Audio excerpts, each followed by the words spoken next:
Welcome, everyone, to the month of March. I can't believe we're already 3 months into this year, but I guess it shouldn't surprise me all that much considering that it's 2026 and we're in a Wheel of Fortune year, we're in a Magician year, we're in a 1 year, we're in a 10 year, and as of last month, we have also entered the Fire Horse year. So it is definitely a quick moving year as compared to 2025. And March, to me, anyways, is the transition away from the old into the entirely new process that is trying to unfold in this very fire horse year. So, the reason why I consider March such an intense transition is purely the fact that we are, starting the month in Pisces season, which is the 12th sign of the zodiac. It's the final sign of the zodiac. It's the sign of grief and endings and closure and surrender and acceptance. And we do all of those things in the 12 signs that we can eventually reset the astrological clock come Aries season, which is the first sign of the zodiac. It's, at least on the Western Hemisphere, the spring equinox. And it's essentially when we begin to renew our faith, renew our hope, and in classic Aries style, we begin to take action around some of the themes that we digested during Pisces season. So, in general, I think that the first, 19 to 20 days of March is going to be surprisingly grief ridden. It's probably going to be more reflective than we want it to be. Don't get me wrong. I think that because we're in a fire horse year, there's going to be change abound despite all of this internal processing. But the reason why I consider Pisces season the sort of final exhale of some really old stuff is because Neptune only just this year finally left Pisces for good. So a lot of March is about releasing a behavior, particularly in the realms of like martyrdom or lack of boundaries or enmeshment, leaving behind some behavior of that variety that we began as a survival skill starting in 2011. And, if you think about 15 years of a transit, 15 years begins to feel a bit like a personality trait, not a effect of a certain phase of life that you're in. When I think about myself 15 years ago, I believe I was in the midst of getting my undergraduate degree as a graphic designer. And, from that up until this age of 33, some of the traits that I adopted under Neptune and Pisces began to feel like, is this just who I am? And I think that what's so significant about the month of March astrologically is it's the conclusion of a very long phase of our lives, not a personality trait that we're trying to leave behind, but actually a phase of our life that we're trying to leave behind. One that left a lot of us in a state of empathetic burnout, left a lot of us in a lot of confusion, self-betrayal, denial, illusion, confusion.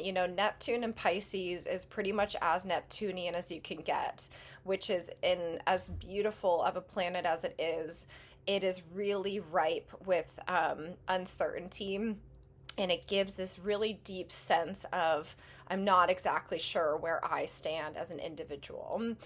And the eclipse that happens on March 3rd is kind of where I want to kick off this reading from a more formal standpoint.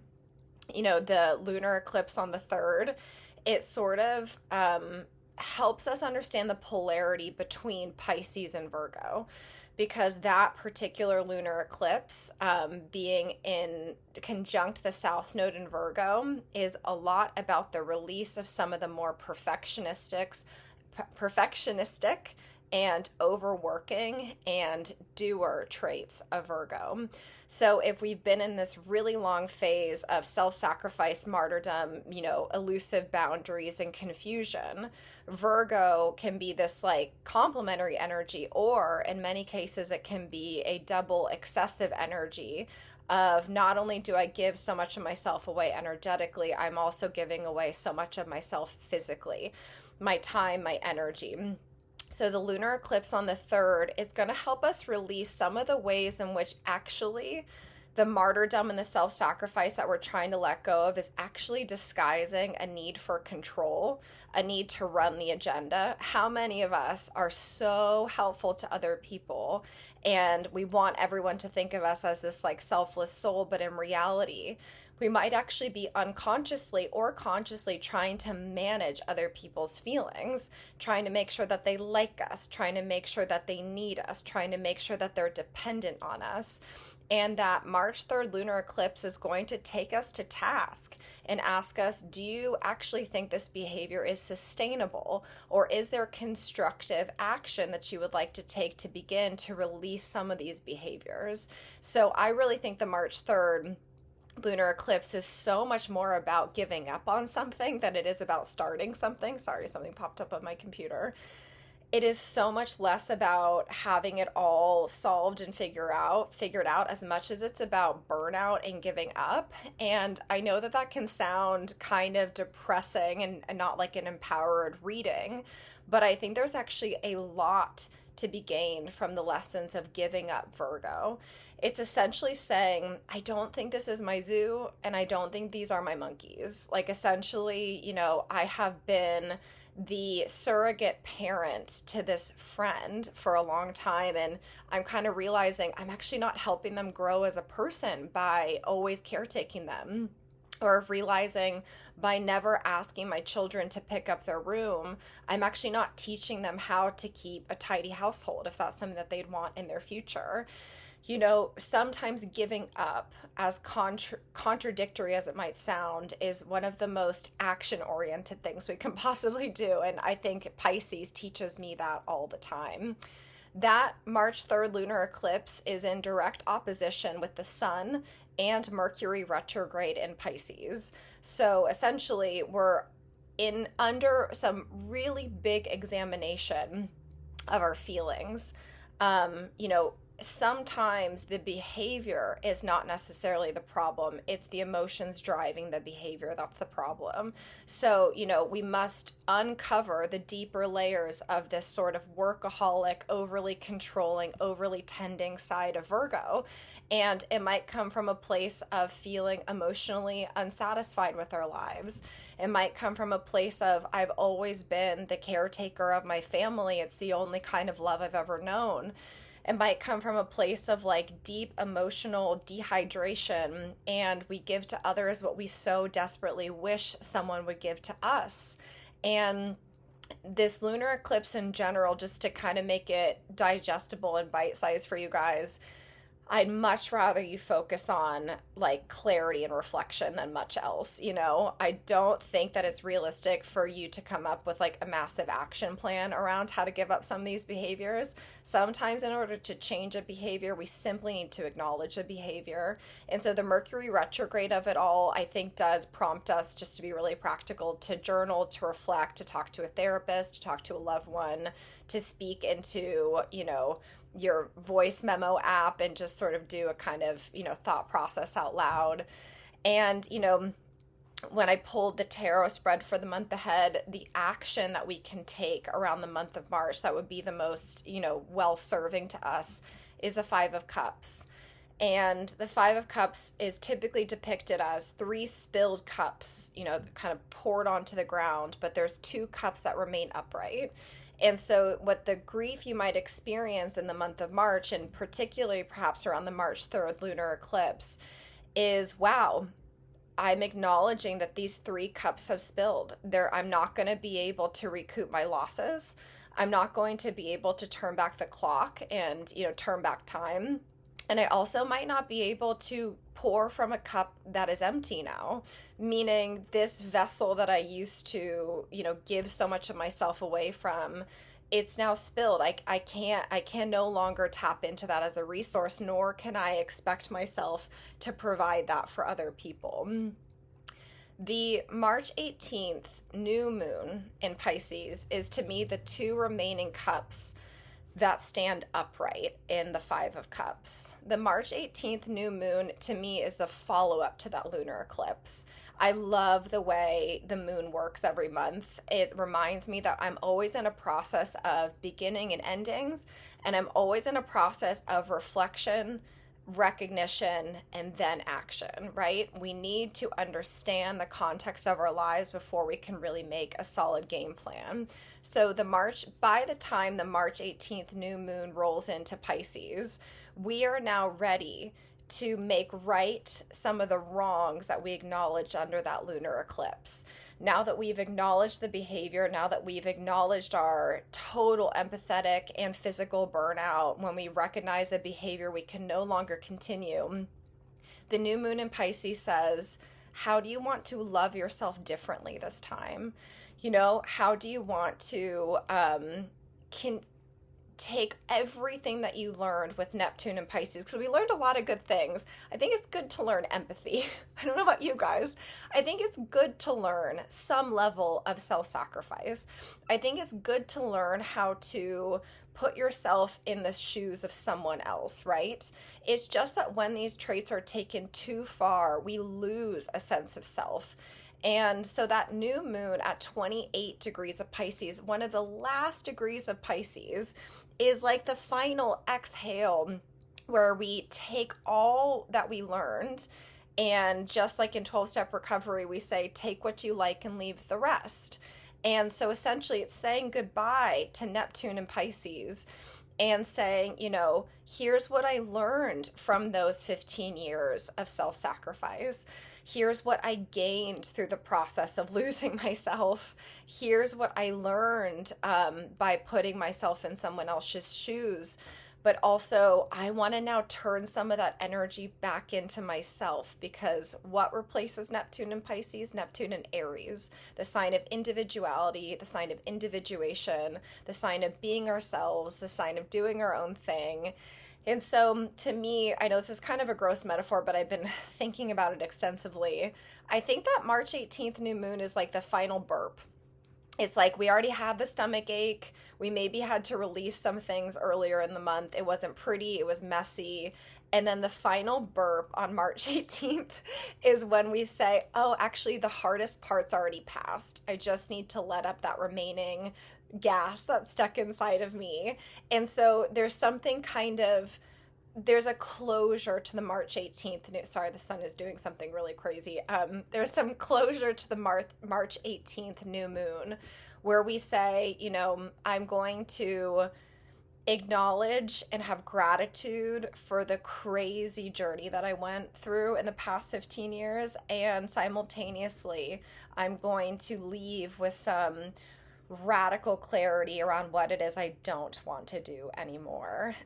When I asked the tarot what this month might feel like from an energetic standpoint, not necessarily like what's the point of the month or what's the month going to be like on an action level, what is the month going to feel like, was the Seven of Wands reversed.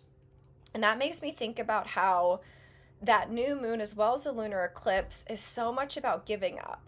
And it's so much about saying, I tried to fight this battle for so long. I tried to fix this. I tried to make this okay. I tried to solve this for everyone. And it didn't work. It was a spheric, or even if it did work, it was a spheric victory, meaning the amount of effort that went into sustaining this behavior was not worth the goal or the intended consequence of that behavior.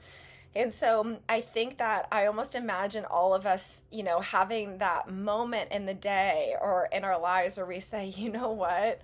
I don't care if I lose this job. I don't care if I lose this relationship. I don't care if this person's mad at me, because my level of exhaustion and completion with this behavior outweighs the possible reactions from other people of me no longer doing what they're so accustomed to me doing. This then leads us to, I want to say one thing really quickly. Mercury will be retrograde that entire time. So for the first 19 days in the month of March, Mercury will be retrograde in Pisces. So essentially there is such a reflective tone to those first 19, 20 days of the month. We are just going to be almost doing like some really delayed emotional processing. We're going to be really thinking about endings and completions and, oh my God, this chapter is coming to a close. Because one thing I can predict with some level of certainty for every single one of you that are listening to this reading is you're moving on. Like, I don't know what you're moving on from. Some of you guys are moving. I am. Some of you guys are, I'm moving back to New York. I'm leaving California. There's a lot of grief in that. There's a lot of excitement in that. It's also really crazy to think about. I haven't lived in New York in, I think, six or so years. And some of you guys might be leaving relationships. Some of you guys might be leaving careers and starting new ones. Like, we are all changing something really drastic. And so I think that the Mercury retrograde of it all is just helping us. It's almost like this really gentle spiritual advisor throughout that process. It's essentially saying, before you close up shop, before you railroad over your emotions into this next chapter, just make sure you kind of get that final emotional exhale out of you. Make sure, you tie up some emotional loose ends so that you don't look back on this chapter as a black and white piece of regret, like, let's find the beauty. I mean, this is what Pisces is so talented at. It's so good at seeing the silver lining, and it's so good at having empathy for a situation, even if it was not a great one. It's so good at meaning making because it's the 12th sign of the zodiac. It's about closure. And what does closure mean if not understanding? When we were in the thick of Neptune and Pisces, how on earth could we have perspective? But I think to get us into Aries season, which starts, by the way, on the 20th this year, on the spring equinox, it essentially, in order to get there, we have to appreciate the journey that got us here, but we also have to wash our hands of it. We have to say thank you for everything you've given me. Thank you for all the lessons. Thank you for all the pain. Thank you for the heartbreak. Thank you for the good times. Thank you for the bad times. But also, I cannot stay here anymore. I'm not going to get stuck here. I'm not going to continue to be caught in this web of self-sacrifice. It's essentially that moment where we realize no one's keeping us imprisoned anymore. No one's keeping us stuck. We're not in that spider web anymore. We're actually free to walk. So by the time that the spring equinox rolls around, we are now fully in fire season, in Aries season. And, as many astrologers agree on, this is what we consider the start of the new year. It's funny, in the Western culture, the Western calendar, we're like January 1st, new year, new me. And it's like the dead of winter here. And the true start of spring and the spring equinox marks the beginning of the astrological calendar starting over. It's where we feel new again. And it's also, to me, where the theme of the year really kicks into motion. And so we're in the full Wheel of Fortune energy, which is about massive change. Imagine like the whole wheel of the world is now turning. Things are changing. Some of it will be massively out of our hands, but how we react to it is entirely in our control, a la the secondary card of the year, which is the one card, which is the Magician. So, we are in a process of manifestation. But we are in a process of empowerment. I mean, very much with Neptune and Saturn and Aries. But at the same time, there are unequivocally larger forces at play that we have no say in. But I'm sure you guys understand that's the truth of life. That's the truth of Earth School. Right? Like, as much as I'm an astrologer and I can do my best to predict how the month's going to go, the human experience is baffling sometimes. It is not fair is the way I would describe it. I think what I've learned in my 30s is life is not fair. And that's just not the rules of gravity, right? Mother Nature is not fair. And those are the rules that we are abiding by. But the spiritual piece that I find some comfort is my reaction to that is what I am empowered to take action around. So the general theme for the month, which is bizarre that I haven't mentioned this yet, that I pulled from the tarot, is the Three of Pentacles. That's so exciting to me. We're at a beginning stage, right? We're just at the 3, but we are now in a process of practical manifestation, practical action. This, to me personally, based on the astrology, does not really get going until the 20th, when Mercury gets out of retrograde, when, we finally enter Aries season. That's when, to me, this Three of Pentacles potential really hits the ground running. So the Three of Pentacles, like on the most literal level, does depict maybe three people in collaboration, maybe building something together. So yes, there is maybe a theme of collaboration, but I think that, that's a very practical reading on this. To me, this is, I'm going to take these different, ingredients in my life, and I'm going to start cooking up something really interesting. So I'm going to take, all of the lessons from that Pisces stuff. I'm going to take all of my aspirations, all of my dreams and my vision boards, and I'm going to start working them into something realistic. So, Saturn is now in Aries. It's conjunct Neptune. We're in a really sobering but extremely empowering portal with these two planets. Neptune in Aries says you can dream the person you want to become. That's really empowering compared to Neptune in Pisces, which is you can dream the person that the universe wants you to be or someone else wants you to be. Conjunct Saturn says try to match that dream with the practical circumstances of your life. AKA, if we just stay in the manifesting stage, or this is even, by the way, I think a misinterpretation of what manifesting is. If we only stay in the ideation, vision stage of manifesting, we're not really getting anywhere, are we, right? A dream that stays a dream is but a dream. But a dream with an action plan, a dream with like a set of practical small goals that will get us there, that's the magic sauce of the Three of Pentacles. So I think that, for each of us that have some lofty ideas of where we want the next year to take us, and let me be super clear, I think a lot of us will reach some of those lofty goals, maybe not in 2026, but we will make massive headway in a fire horse year. I think the Three of Pentacles reminds us to break it down into bite-sized pieces. Sometimes we don't just need to collaborate with other people. We need to collaborate with like our neurochemistry. Like we need to be able to make sure that our to-do lists are right for our temperament. We need to make sure that we're waking up at the right time for our chronotype. We need to make sure that we're eating in a way that's in alignment with our particular nature. We need to make sure that the kind of work that we're doing at the particular hour of the day matches where we're at. For women who like to work with their cycle, we need to think about our hormones. Like, essentially, I think the Three of Pentacles is not just about a collaboration between us and other people.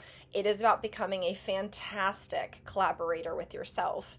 And so, as Saturn and Neptune conjoin, and we're empowered and inspired to put pedal to the metal around the person that we've been probably sitting on for a long time. I think we've all known who we're becoming, but now we're kind of ready to get to the meat of this process. I think the Three of Pentacles says you're not going to do it overnight, and there's nothing wrong with that. Like, essentially, keep moving one tiny foot forward every day. Like in my own life, I'm working on, I want to become a music producer as well as a singer-songwriter, not for a career standpoint, but just it's a skill I really want to learn. And I am literally in community college classes doing that. And that's very Three of Pentacles to me, which is, no, I'm not going to be an accomplished singer-songwriter producer tomorrow. That's just not realistic. But what is realistic is that I can learn from people who know more than I do.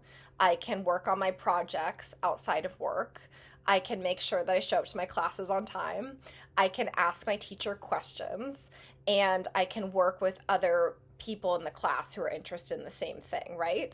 So essentially, this portal with Neptune and Saturn and the Three of Pentacles in March, the like last 10 days of March, to me anyways, will be best utilized by just getting everything in your orbit in alignment with what you want to accomplish. Like literally, it's like the nitty-gritty stuff of, I need to make sure that I have a really good tracking system for my goals. I need to make sure that I'm automating my emails. I need to make sure that I have my meals prepped for the month, or sorry, that's unrealistic, for the week. essentially there are things that are now in our control, right? Like the first 20 days are really necessary.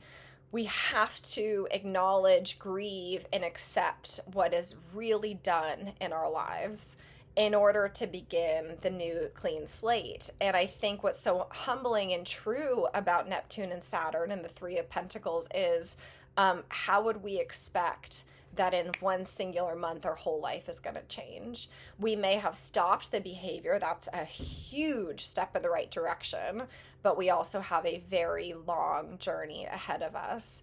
And, one of the things that, I don't know about you guys, I feel like the astrology of the last 5 years has taught me is I really need to choose things where I enjoy the process, because the outcome is just never guaranteed. If I'm doing a kind of work or a kind of creative project because I want some good feedback on it, that might not be the best aspiration. And don't get me wrong, success is wonderful. But if I do not enjoy the process, it will lead me to a deep state of resentment and burnout, even if I get credit for the work that I'm doing. So the Three of Pentacles also suggests make sure you like what you're manifesting, right? I say this a lot in readings, but why build a life you have no interest in living in? So many of us say, I really, really, really, really want to be, I don't know, this is a little bit cliche, but I really, really want to be a social media content creator. But we might need to ask ourselves, in order to be successful at that, it requires maybe a lot of work. It requires, a huge piece of vulnerability where we're willing to kind of put ourselves out there. And it also requires a thick skin. And we have to ask ourselves, is that a life I want to live in? And I think that what Neptune and Saturn are saying is at the jump of like really a new 15-year process of manifestation with Neptune and Aries, make sure you like what you're doing. And then towards the end of the month, Saturn and Aries will form a perfect sextile with Pluto. That's a really cool way to close out March to me, because it says to me, in the process of something that is decaying but also transforming in your life, you are now ready to meet the moment with that change, aka the transformation is now going to meet reality. So it's not just Neptune and Aries that's empowering you to become a new person. Pluto in Aquarius is asking you to cut the bullshit around who you thought you were supposed to be in groups and humanity and the collective and the people that you belong to. And it's asking you to go through a massive process of learning how to really like yourself.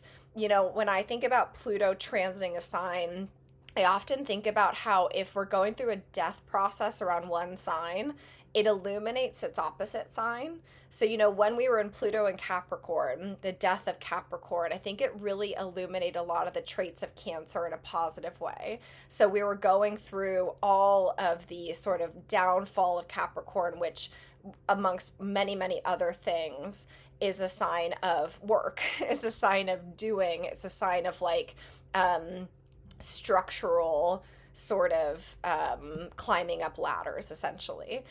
During that death process, we went through a global pandemic where we were all forced into our homes. What rules home? Cancer.